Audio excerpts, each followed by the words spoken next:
መንግስት ሽወደን መጻይን ንድፊ ፖሊሲ ጉዳያት ወጻኢኡ ዕላዊ ገይሩ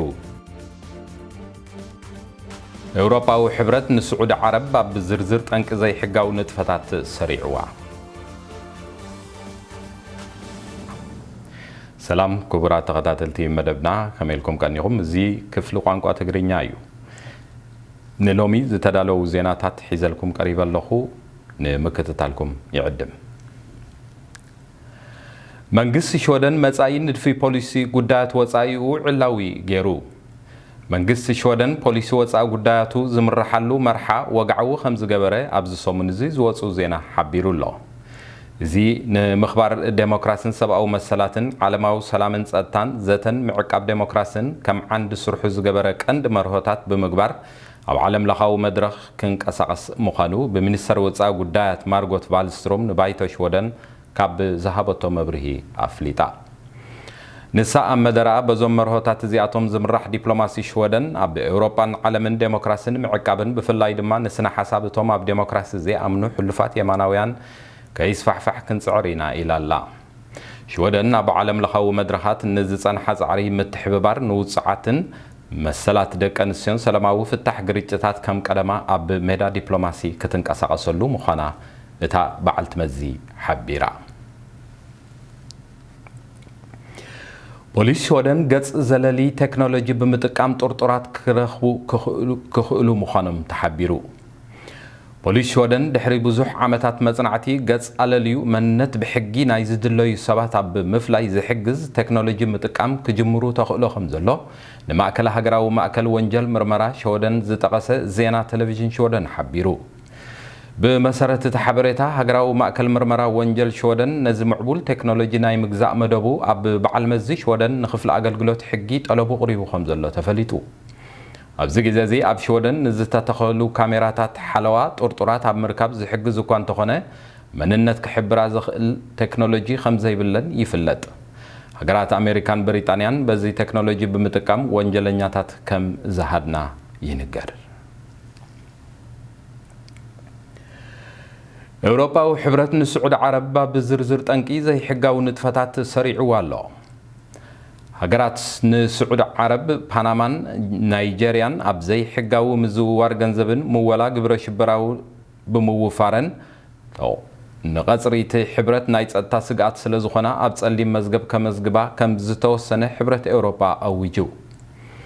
እቲ ሕብረት በብግዚኡ ሰላምን ጸጥታን ኤውሮፓ ከምኡውን መንቀል ገበናት ዘይሕጋው ዝውውር ገንዘብን ብምግምጋም ውሳነታት ዝሕልፍ ኮይኑ ብፍላይ ንስዑድ ዓረብ ኣብ ዝጸሊም መዝገብ ምጽምባሩ ምስ ስዑድ ዓረብ ንግዳዊ ሽርክነት ካብ ዘለዎን ሃገራት እዚ ሕብረት ስዑዲ ካብቲ ዝርዝር ክትስረጥ ጠሊበን ኣለዋ ይኹን እምበር ነዚ ምጽራይ ዘካየደ ኮሚሽን ነቲ ጠለብ ብኡ ንብኡ ነጺጉዎ ብዘይካ ስዑድ ዓረብ ዝተፈላለዩ ገበናትን ዘይሕጋው ምንቅስቓሳትን ንሕግን ስርዓትን ሕብረት ኤውሮፓ ዝትሕስ ፍጻመታት ከም መንቀሊ ዝኾና ሃገራት ፍሉይ ኣተኩሮ ክግበረለን ብምባል 23 ካልኦት ሃገራት ኣብቲ መዝገብ ሰፊሩ ከም ዘሎ ኣፍሊጡ ንመሰላት ኣድማን ስራሕ ደው ምባል ገደብ ዝገብር ሕጊ ንተግባራውነቱ ብቕልጡፍ ይሕተት ኣብ ሽወደን ኣብ እዋን ስራሕ ንዝፍጠሩ ዝተፈላለዩ መሰል ሰራሕተኛታት ዝመንቀሊኦም ስራሕ ደው ናይ ምባል ኣድማታት ብተደጋጋሚ ካብ ምግባር ገደብ ዝገብር ሕጊ ብህፁፅ ኣብ ተግባር ክውዕል ሚኒስተር ዕዮ ሽወደን ይልባ ዮዋንሶን ሓቲታ ኣላ እታ በዓል መዚ ሰራሕተኛታት ብማሕበራዊ ሰራሕተኛታት ተጠርኒፎም ንመሰላቶም ሕጋዊ መገድታት ክጥቀሙ ብሕጊ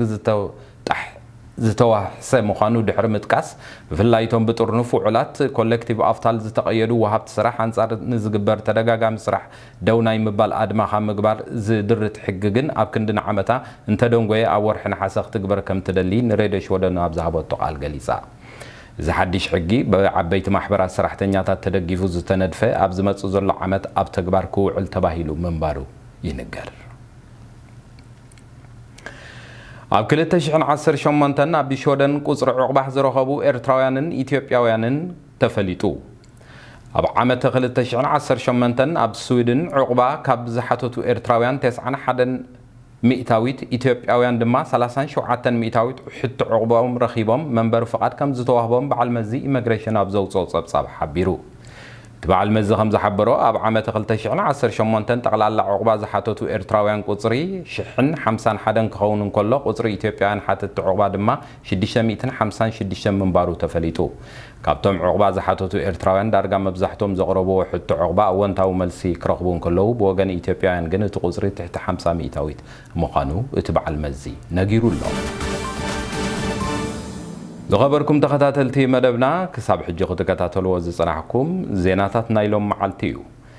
كنتات اير انتاي كم زمسلن بفلاي كا اب سمين شودن برتوع نفاس كنفس كم زحدره كفل مترولوجي ناب ستودينا سددو صبصاب አረጋጊጽሎ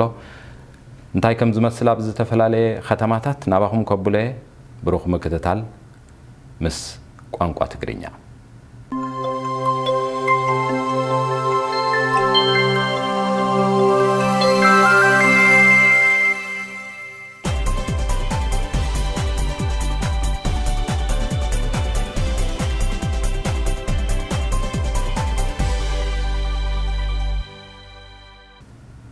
تعذبت مدبنا نلومي زتدالو حفشاو ناي زينا مدبنا بزتودي إلو زم كتسمعوهم زصنعكم زينان كالوت زيناتاتن بسفحن زرزرن اب دحره غصنا كم زلو ندحبركو دحره غصنا خت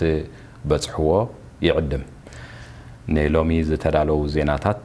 بزودينا لنا اب زمص زلو سوني بتمساسل زينا سغاب نراخب سلام دحنقني